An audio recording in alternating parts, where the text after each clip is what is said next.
Catherine Bernardo, lantaran nang nilabas ang lahat ng baho ng aktres at host na si Carla Estrada.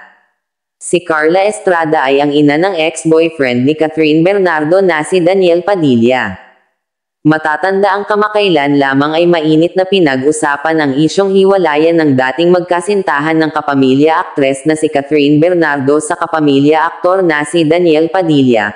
Kaugnay dito ay maraming nagsilabasang baho at tunay na pagkatao ng aktor na si Daniel Padilla. Lahat na yata halos ng red flag ng binata ay unti-unting lumalabas sa social media platforms. Mainit na pinag-usapan ito hanggang sa maging ang pamilya ng magkabilang panig ay nasangkot na nga din sa isyong hiwalayan ng dalawa. Sa isang banda, umani din ng mga masasamang komento ang pamilya ng aktor na si Daniel Padilla dahil sa pagtatanggol di umano ng mga ito hinggil sa mga binabatong komento ng netizens sa binata. Eka nga ng mga fans supporters at talagang sumubaybay sa magkasintahan sa mahabang panahon, simulat sapol pa lamang ng pagsasama nila ay di umano'y, hindi naman kabud iiwan ni Kat si Daniel kung walang nakikitang ikasasama ng kanilang relasyon at ikasisira nito.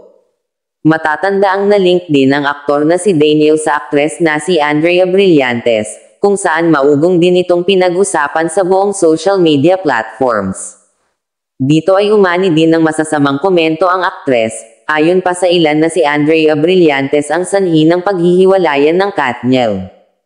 Marami din namang nagtanggol sa side ni Andrea, subalit hindi na maitatangging minsan na siyang na-link kay Daniel. Samantala imbes na umani ng papuri si Carla Estrada ay kabaligtaran ang nangyari.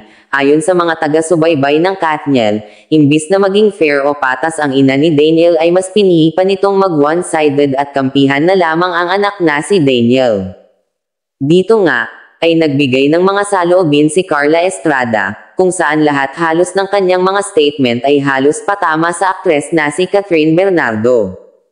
Noong una ay tila walang pakialam si Kat rito, kahit na-cross the line na ni Carla si Kat, pero nito lamang ay di na din nakapagtimpi ang aktres na si Kat at lakas loob na din na hinarap lahat ng mga binabatong masasakit na salita at walang katotohanang paratang sa kanya.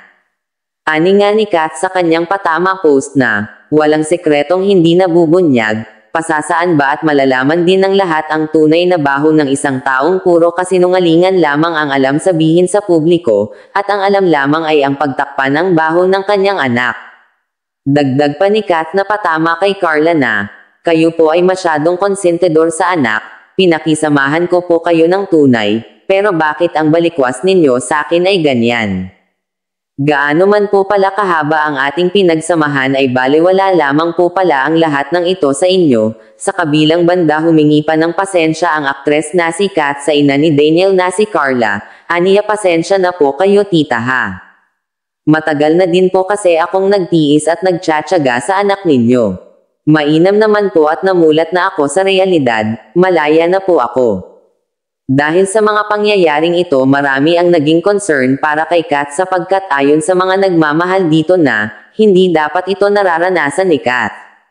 Samantala patuloy pa din na pinag-uusapan ang hiwalayan ng Katniel saan mang sulok ng social media, at magpahanggang sa ngayon ay maugong pa ding pinag-uusapan ang bangayan ng magkabilang panig.